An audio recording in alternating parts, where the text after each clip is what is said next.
அன்பர்களுக்கு வணக்கம். மந்திரக்கலை ஆய்வு பயணத்தில் முதல் வகுப்பில் உங்களை வரவேற்கிறேன். மந்திரக்கலை என்பது ஒரு கலை. ஆனால் நாம் இங்கு மந்திரக்கலையை மந்திர கல்வியாக மாற்றும் புதிய முயற்சியில் இறங்கியுள்ளோம். அது என்ன கலை கல்வி வேறுபாடு? கலை என்பது ஒவ்வொருவருக்கும் தனிப்பட்ட முறையில் இயல்பாக இருக்கும் ஒரு சிறப்பு அறிவு. அது அவரவர் உடல்வாகு மற்றும் மனவாகு அமைப்பை பொறுத்து பிறவியிலேயே அமைந்திருக்கும். உதாரணமாக, சிலருக்கு நடனம் இயல்பாக வரும், சிலருக்கு பாடல், சிலருக்கு ஓவியம், நடிப்பு, இசை, இப்படி பிறப்பாலேயே அவர் கலைஞராக இருப்பார். இதற்கு காரணம் அவரது உடல்வாகு. கலைக்கு ஏற்ற உடல்வாகு உள்ளவரால் அந்த கலையை எளிதாக வெளிப்படுத்த முடியும். கலைஞர் அல்லாத ஒருவரால் அந்த கலையை கற்கவோ வெளிப்படுத்தவோ முடியாது. கலைஞர் அல்லாதவர்களும் கலையை கற்க வேண்டும் என்ற நோக்கத்தில் உருவாக்கப்படுவதே கல்வி. கல்வி கற்க எந்த உடல்வாகோ பிறப்போ சூழலோ அவசியமில்லை. எல்லோராலும் எந்த சூழ்நிலையிலும் கல்வி கற்க முடியும். நாம் மந்திரக்கலையை நேரடியாக கலையாகவே கற்கும் திறம் படைத்தவராக இருக்கலாம். ஆனால் அதை நமக்கு முறையாக கற்றுக் கொடுக்க சரியான ஞான குரு நம்மளுக்கு கிடைக்கப்பெற வேண்டும். அப்படி மந்திரங்களை கலையாகவே கற்றுக் கொடுக்கும் ஞான குருக்கள் இன்றைய நவீன காலத்தில் இல்லை என்றே சொல்லலாம். காரணம், மந்திரக்கலை என்பது அவ்வளவு நுட்பமானது. மந்திரக்கலை நுட்பங்களில் தேர்ந்த ஞான குருவை எங்கே தேடிச் செல்வது? அது இயலாத காரியம்.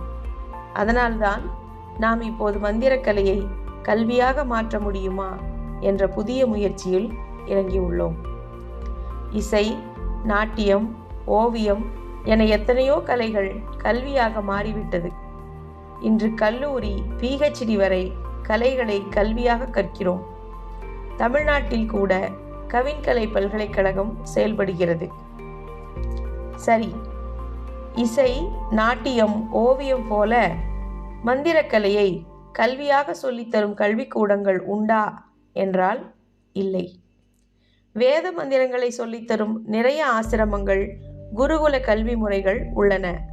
ஆனால் அவற்றிலெல்லாம் வேத மந்திரங்களைத்தான் சொல்லித் தருகிறார்களே அன்றி முழுமையான 8 வகை மந்திரங்களையும் சொல்லித் தருவது இல்லை. அது என்ன 8 வகை மந்திரங்கள்? நீங்கள் அறிந்திருப்பதெல்லாம் பெரும்பாலும் வேத மந்திரங்களைத்தான். ஆனால் 8 வகை மந்திரங்கள் உள்ளன. 1. மந்திரங்களின் மூலமான ஒடியர் மந்திரம். 2. யோக மந்திரங்களுக்கு அடித்தளமான முனிவர் மந்திரம். 3.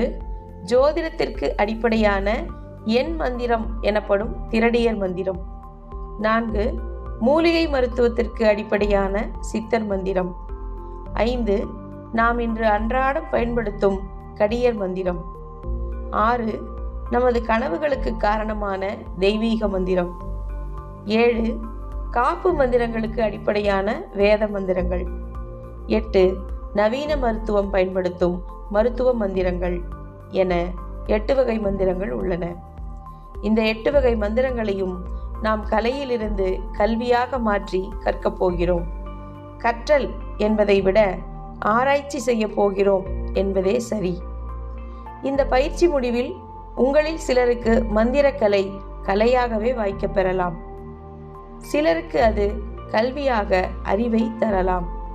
இரண்டில் எது உங்களுக்கு வாய்க்கப் பெற்றாலும் நீங்கள் சிறப்பானவர்களே. அடுத்த வகுப்பில் மந்திரம், தந்திரம், எந்திரம் இவற்றின் வேறுபாட்டை பார்க்கலாம்.